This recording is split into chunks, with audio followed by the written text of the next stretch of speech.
ఒక శానిటరీ ప్యాడ్ని తీసుకొని దానిపై కొద్దిగా కంఫర్ట్ని వేసి మనము ఇలా సీజర్తో పీసెస్గా కట్ చేసుకొని వాష్రూమ్ నుంచి బ్యాడ్ స్మెల్ అనేది తగ్గి మంచి సువాసన వస్తుంది.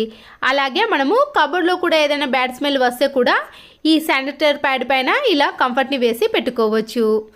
వాటర్ బాటిల్ క్యాప్స్ ఉంటాయి కదండి, దాంట్లో కొద్దిగా రాళ్ళ ఉప్పుని వేసుకొని రోజ్ ఫ్లేవర్ వాసన వచ్చే ఇలా సువాసన వచ్చేది వేసి మనం వాష్రూమ్లో పెట్టుకున్నా కూడా మంచి సువాసన వస్తుంది. వాష్రూమ్ బ్యాడ్ స్మెల్ రాకుండా ఉండాలంటే ఈ టిప్స్ని ఫాలో అవ్వండి. ఆ తర్వాత వాష్రూమ్లో కొన్ని హాట్ వాటర్ని వేసి హార్పిక్ని కూడా వేసుకున్నాక టిష్యూ పేపర్ని వేసేయండి. ఇలా చేయడం వలన బ్రష్తో మనము లోపల క్లీన్ చేయలేకపోతాం కదండి, దీనివల్ల పూర్తిగా క్లీన్ అయిపోతుంది. హాట్ వాటర్లో వెనిగర్ని వేసి ఇలా వాష్రూమ్లో ఉండే హోల్స్లో వేసామనుకోండి, ఎలాంటి బ్యాక్టీరియా అయినా పూర్తిగా చనిపోతుంది. ట్యాప్స్ పైన వాటర్ మరకలు సోప్ మరకలు పడి జిడ్డుగా తయారైతాయి కదండి, ఇలా హాఫ్ నిమ్మకాయని తీసుకొని దానిపై కొద్దిగా బేకింగ్ సోడాని వేసుకొని ఈ ట్యాప్స్ని క్లీన్ చేసుకున్నాం అనుకోండి, ఎలాంటి ట్యాప్స్ అయినా సరేనండి చాలా ఈజీగా క్లీన్ అయిపోతుంది. ఆ తర్వాత మనం వాటర్తో క్లీన్ చేసుకొని తప్పకుండా ఒక పొడి క్లాత్తో మాత్రం క్లీన్ చేసుకోవాలి. ఎందుకంటే మళ్ళీ ఆ మరకలు అనేవి రిపీట్ కాకుండా ఉండాలంటే ఇలా క్లాత్తో తుడిచిన వెంటనే కొబ్బరి నూనె ఉంటుంది కదండి, ఆ కొబ్బరి నూనెని తీసుకొని ఈ ట్యాప్స్ పైన అప్లై చేసామనుకోండి 1 మంత్ వరకు కూడా మనము ట్యాప్స్ని క్లీన్ చేయాల్సిన పని కూడా ఉండదు. పాత చుక్కలను బయట పడేయకుండా ఇలా చేశారనుకోండి, ఇంట్లో వాళ్ళే కాకుండా చూసిన వాళ్ళందరూ కూడా మెచ్చుకోకుండా ఉండరు. పాత చొక్కాను కానీ చినిగిన చొక్కాను ఏదైనా తీసుకొని ఇలా కాలర్ కింది భాగం నుంచి పూర్తిగా కట్ చేసుకోవాలి. ఈ చొక్కా కింది భాగాన కూడా ఇలా సమానంగా చివరి వరకు పూర్తిగా కట్ చేసుకోవాలి. ఈ చొక్కాకుండే హ్యాండ్స్ ఉంటాయి కదండి, ఇలా కింది భాగం నుంచి 2 హ్యాండ్స్ని కూడా కట్ చేసుకోండి. ఇలా పూర్తిగా కట్ చేసుకున్నాక బటన్స్ ఉంటాయి కదండి, ఈ చొక్కా యొక్క బటన్స్ అన్నిటిని కూడా తీసేయండి. అయితే మనము కట్ చేసుకునేటప్పుడు కరెక్ట్ లెవెల్లో రావాలంటే ఇలా బటన్ని పెట్టేసి కట్ చేసుకోవాలి. ఈ షర్ట్ని ఇలా రివర్స్లో పెట్టేసి మనము పై భాగాన కింది భాగాన కట్ చేసుకున్నాం కదండి, ఇలా కరెక్ట్గా సైజును పెట్టేసి ఇప్పుడు మనము ఇలా 2 వైపులా కూడా స్టిచ్చింగ్ వేసేసుకోండి. మిషన్ మీద కానీ ఇలా చేత్తో కానీ స్టిచ్చింగ్ వేసేసుకున్నాం అనుకోండి, ఈజీగా అయిపోతుంది. ఇంతకుముందు ఈ షర్ట్ని ఇలా రివర్స్లో తీసి స్టిచ్చింగ్ వేసాం కదండి, ఇప్పుడు ఇలా రివర్స్లో తీసేసామనుకోండి మనకి మంచి పిల్లో కవర్ అనేది రెడీ అయిపోతుంది.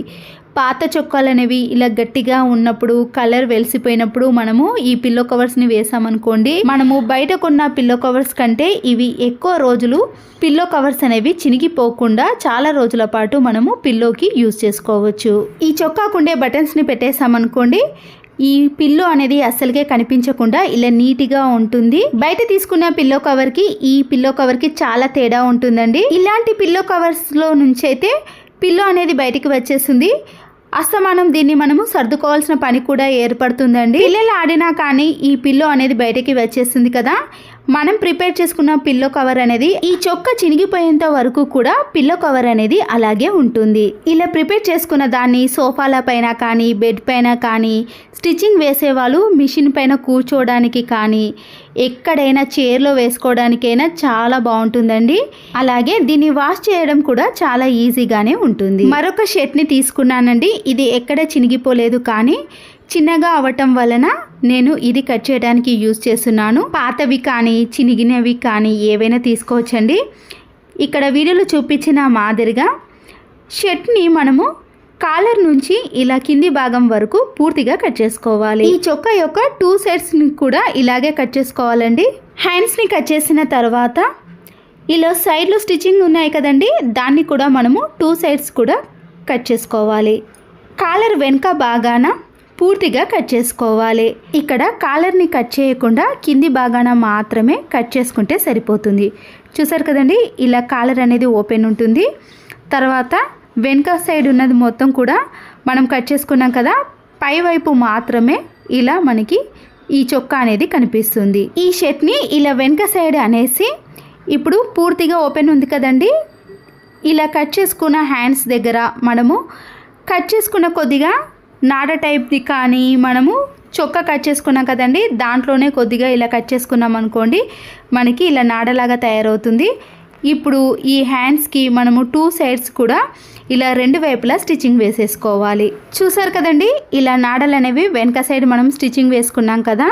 అంతేనండి, ఎంతో సింపుల్గా ప్రిపేర్ చేసుకున్న కుకింగ్ యాప్రాన్ అనేది రెడీ అయిపోయింది. మనము బయట వీటిని తీసుకోవడానికి ఎంతో అంత డబ్బులు ఖర్చు పెట్టాల్సి వస్తుంది కదండి. ఇలా సింపుల్గా ఇంట్లోనే పాత చొక్కానే కాదండి, మన ఇంట్లో ఉండే డ్రెస్ కానీ దేంతోటైనా ఇలా సింపుల్గా ప్రిపేర్ చేసుకున్నాం అనుకోండి, యాప్రాన్ అనేది రెడీ అయిపోతుంది. కొత్త డ్రెస్ కానీ శారీ కట్టుకున్నప్పుడు ఇలా కుకింగ్ యాప్రాన్ని వేసుకున్నాం అనుకోండి, వంట అనేది చాలా ఈజీగా చేసుకోవచ్చు. మరొక చొక్కాని తీసుకున్నానండి, ఇలా కలర్ అనేది అంటుకుంది. వాషింగ్ మిషన్లో వేసేటప్పుడు ఒక్కొక్కసారి కలర్స్ అంటుకుంటాయి కదండి, అలాంటి షర్ట్స్ అయినా తీసుకోవచ్చు.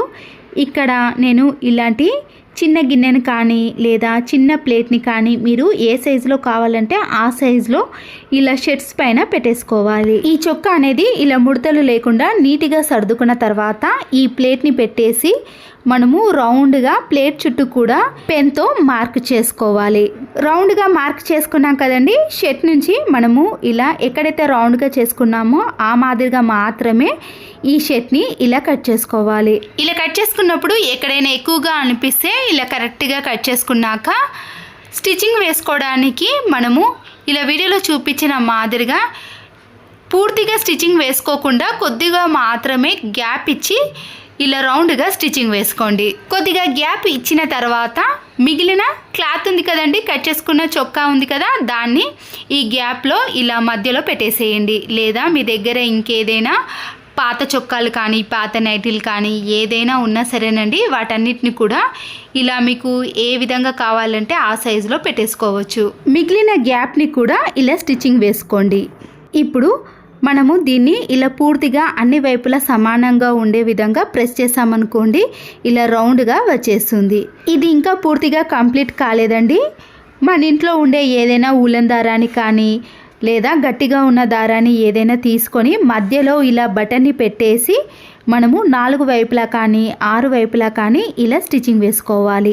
లావుగా ఉండే నిడిల్ని కానీ ఇలాంటి దబడాన్ని కానీ తీసుకొని స్టిచ్చింగ్ వేసుకున్నాం అనుకోండి, చాలా ఈజీగా వచ్చేస్తుంది. చూడండి, నేను ఇక్కడ 4 సైడ్స్ మాత్రమే వేసాను. మీరు కావాలంటే 6 సైడ్స్ కూడా వేసుకోవచ్చు. ఎలా వేసుకున్నా అందంగా కనబడుతుందండి. ఇలా సోఫా పైన కానీ బెడ్ పైన కానీ చిన్న చిన్న కుర్చీలు ఉంటాయి కదండి, వాటిపైన కానీ ఎక్కడైనా ఇలా పెట్టేసామనుకోండి, చూడ్డానికి చాలా అందంగా కనబడుతుంది. చివరి యూస్ఫుల్ టిప్ అండి, మీరు ఇక్కడ పాత చొక్కాని తీసుకున్నా పర్వాలేదు, నేను ఇక్కడ కలర్ వెలిసిపోయిన ఈ డ్రెస్ని తీసుకున్నానండి. మీరు చొక్కా తీసుకున్నా కానీ లేదా ఇలాంటి డ్రెస్ తీసుకున్నా ఏదైనా సరేనండి. అయితే చొక్కా తీసుకున్నా డ్రెస్ తీసుకున్నా సిల్క్ది కాకుండా ప్యూర్ కాటన్ది మాత్రమే తీసుకోవాలి. ఇక్కడ 2 హ్యాండ్స్ని కట్ చేసిన తర్వాత పై భాగాన డిజైన్ ఉంది కదండి, దాన్ని కూడా ఇలా కట్ చేసుకుంటున్నాను. ఒకవేళ మీరు డిజైన్ లేకపోతే పైన కాలర్ వరకు మాత్రమే కట్ చేసుకోండి. ఈ డ్రెస్కి సైడ్లో స్టిచ్చింగ్ ఉంది కదండి, ఒక సైడ్ మాత్రమే కట్ చేసుకోండి. మనకి ఇలా పూర్తిగా ఓపెన్ అవుతుంది కదండి. ఇప్పుడు పైనుంచి మనము పూర్తిగా కింది వరకు కాకుండా కొద్దిగా గ్యాప్ ఇచ్చి ఇలా అన్నిటినీ కూడా ఒకే సైజులో వచ్చే విధంగా కట్ చేసుకోవాలి. చూడండి, కట్ చేసుకున్నాక ఇలా ఉంటుంది కదా. ఈ డ్రెస్ అనేది చాలా పెద్దగా ఉంటుంది కదండి, దాన్ని ఇలా 2-3 మడతలు మలుచుకున్నాక పై భాగాన మనము ఇలా స్టిక్ని పెట్టేసి ఇలా రౌండ్గా మలిచేసుకోవాలి. ఎక్కడ గ్యాప్ లేకుండా ఇలా గట్టిగా కర్ర చుట్టూ చుట్టేసిన తర్వాత విడిపోకుండా ఉండటానికి ఏదైనా తాడును కానీ లేదా డ్రెస్కి వెనక సైడు ఇలాంటి నాడలు వస్తాయి కదండి, దాన్ని కట్ చేసి కూడా ఇలా మనము గట్టిగా ముడి వేసుకోవాలి. ఇది బండలు తుడుచుకోవడానికే కాదండి, మనము ఈ కర్రను తీసుకొని పైన ఏదైనా దుమ్ము పట్టిన ఫొటోస్ కానీ లేదా ట్యూబ్లెట్ని తుడవడానికి కానీ చాలా బాగా పనిచేస్తుందండి. మీకు ఇక్కడ తుడిచి కూడా చూపిస్తున్నాను. ఫ్లోర్ని ఈజీగా క్లీన్ అయిపోతుందండి. ఇలాంటి వాటి కోసం మనము 150 రూపీస్ పెట్టి మాప్ని తీసుకునే బదులు ఇంట్లోనే చాలా ఈజీగా ప్రిపేర్ చేసుకోవచ్చు. బయట తీసుకున్న మాప్ అనేది ఆరబెట్టడానికి చాలా టైం పడుతుంది, కానీ ఇదైతే త్వరగా ఆరిపోతుందండి.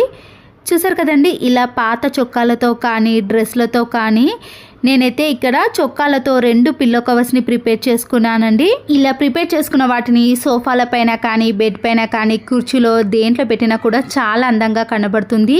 పైసా ఖర్చు పెట్టకుండా ఇంట్లోనే పాత చొక్కాలతో ఇలా కుకింగ్ యాప్రాన్ని, పిల్లో కవర్స్ని, మాప్ని మనము ఈజీగా ప్రిపేర్ చేసుకోవచ్చు.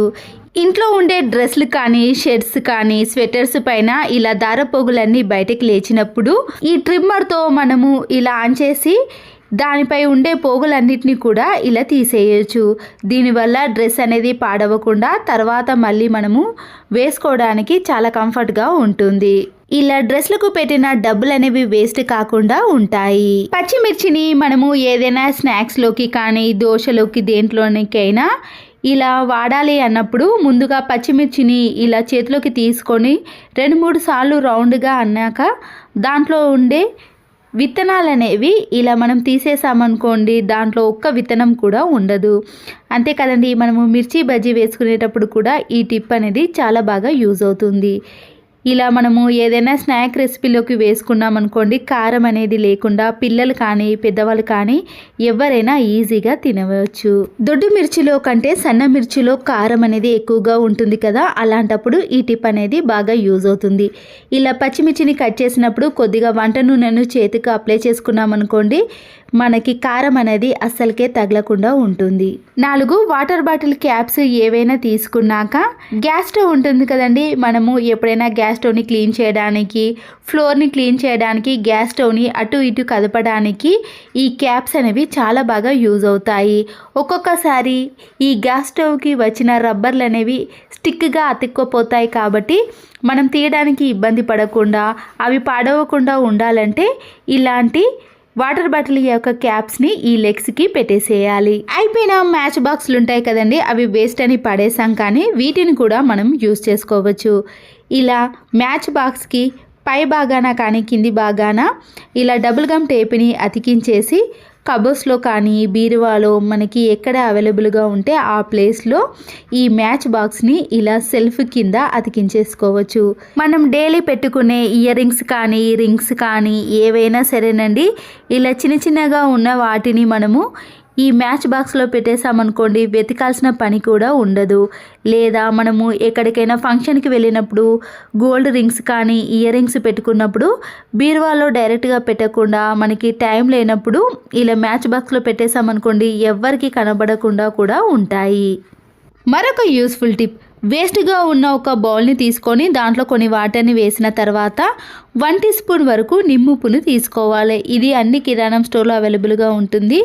దీంతో పాటు వైట్ వెనిగర్ని కూడా కొద్దిగా వేయాలి. గ్యాస్ స్టవ్ యొక్క బర్నర్స్ అనేవి ఇలా నల్లగా జిడ్డుగా తయారైనప్పుడు ఇలా మనం వేసిన వెనిగర్ నిమ్ముప్పులో ఈ బర్నర్స్ని వేసి ఒక 5 to 10 మినిట్స్ పాటు నానబెట్టేసేయండి. దీంతో పాటు వాషింగ్ మిషన్లో వేసే లిక్విడ్ కానీ సర్ఫ్ను కానీ వేసుకోవాలి. 1 టీ స్పూన్ వరకు వంట సోడాను కూడా యాడ్ చేయండి. మనం వేసినవన్నీ కూడా వాటర్లో కలిసేటట్టు ఒకసారి కలుపుకోవాలి. తర్వాత ఒక 10 మినిట్స్ పాటు వీటిని అలాగే ఉంచేసేయండి. తర్వాత స్క్రబ్బర్తో క్లీన్ చేసామనుకోండి, ఇలా నీట్గా తయారవుతాయి.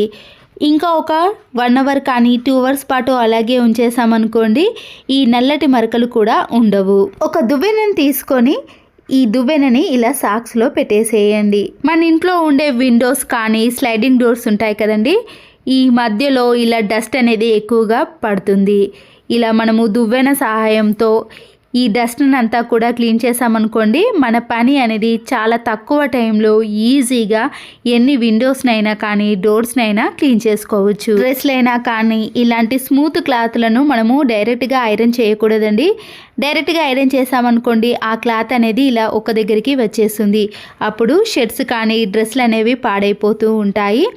ఏదైనా ఇలాంటి డ్రెస్లను ఐరన్ చేసేటప్పుడు ముందుగా ఒక టిష్యూ పేపర్ని ఒక మడతగా కానీ 2 మడతలుగా మలుచుకొని వేయాలి. లేదా న్యూస్ పేపర్నైనా వేసి అప్పుడు ఐరన్ బాక్స్తో ఐరన్ చేసామనుకోండి, డ్రెస్లు అనేవి పాడవకుండా ఉంటాయి. కాస్ట్లీ డ్రెస్లు కానీ కాస్ట్లీ శారీస్ని ఇలా మనము టిష్యూ పేపర్తో ఐరన్ చేసామనుకోండి, అవి అస్సలకే పాడవకుండా ఉంటాయి. సోరకాయ కానీ క్యారెట్ కానీ ఏవైనా పొట్టు తీసేటివి ఉన్నప్పుడు ఇలా పీలర్తో తీస్తాం కానీ చాలా వేస్ట్ అయిపోతుందండి. ఇలా కాకుండా వాటర్ బాటిల్ యొక్క పై భాగాన కట్ చేసుకొని ఆ తర్వాత ఇలా తురుముకున్నామనుకోండి, ఏదైనా వేస్ట్ కాకుండా ఇలా ఈజీగా తక్కువ టైంలో మనము ఎన్నైనా తురుముకోవచ్చు. చూసారు కదండి, పీలర్తో తురుముకున్న దానికి ఇలా వాటర్ బాటిల్తో తురుముకున్న దానికి వేస్టేజ్ అనేది ఎంత ఉంటుందో. మన ఇంట్లో ఉండే డ్రెస్సింగ్ టేబుల్ అద్దాలు కానీ మనం పెట్టుకునే స్పెట్స్ అనేవి ఇలా మబ్బుగా డల్గా తయారైపోయినప్పుడు ఆలు ఉంటుంది కదండి, ఇలా ఆలును కొద్దిగా కట్ చేసి ఈ అద్దాలపైన రఫ్ చేసామనుకోండి, ఎలాంటి మరకలు లేకుండా మబ్బుగా కాకుండా అద్దాలు అనేవి చాలా క్లియర్గా క్లీన్గా తయారవుతాయి. ఇలాంటి జిన్ పాయింట్స్ని మనము మడత పెట్టాలంటే స్పేస్ అనేది ఎక్కువగా తీసుకుంటుంది. ఎక్కడికైనా బయటకి వెళ్ళేటప్పుడు ఇలా బ్యాగ్లో సర్దుకోవాలన్నా కూడా ఎక్కువ ప్లేస్ అనేది ఈ జిన్ పాయింట్లకే వెళ్తుంది. ఇలా జిన్ పాయింట్ని ఫోల్డ్ చేసి కింద కూడా ఒక 2-3 ఫోల్డ్ చేసిన తర్వాత ఈ పాకెట్లో పెట్టేసామనుకోండి, జిన్ పాయింట్ అనేది చాలా తక్కువ స్పేస్ తీసుకుంటుంది. మనము ఒకటి తీసిన మరొకటి పెట్టినప్పుడు కూడా పడకుండా మడత అనేది చెరిగిపోకుండా ఉంటుంది. ఒక వైపర్ స్టిక్ని తీసుకొని 2 వైపులా ఇలా సాక్స్లను వేసేయండి. ఇప్పుడు ఈ సాక్స్ పైన కంఫర్ట్ని కొద్దిగా వాటర్లో కలిపి మంచి సువాసన వచ్చే లిక్విడ్ని వేసుకుంటున్నాను. మీరు కావాలంటే ఏదైనా లిక్విడ్ని వేసుకోవచ్చు. ఇప్పుడు ఇలా 2 వైపులా వేసుకున్న తర్వాత మన ఇంట్లో ఉండే గోడల పైన ఈ వైపర్ స్టిక్తో క్లీన్ చేసామనుకోండి, గోడలు అనేవి చాలా నీట్గా ఎలాంటి డస్ట్ లేకుండా ఉంటాయి. ఈ వైపర్ స్టిక్తో మనకి చాలా రకాల యూజెస్ అయితే ఉన్నాయి. ఈ సాక్స్లను వాష్ చేసిన తర్వాత మరొకసారి ఏదైనా లిక్విడ్ని వేసి ఇలా ఫ్లోర్ పై ఉండే టైల్స్ని కూడా క్లీన్ చేసుకోవచ్చు. మాప్ స్టిక్ కంటే ఇలాంటి వైపర్ స్టిక్తో క్లీన్ చేసుకున్నామనుకోండి, ఇలా అతుకపోయిన మరకలు కూడా పూర్తిగా తొలగిపోతాయి. అంతేకాకుండా ఇలా విండోస్ని కానీ డోర్స్ని కూడా ఈ వైపర్ స్టిక్ తోటే క్లీన్ చేసుకోవచ్చు.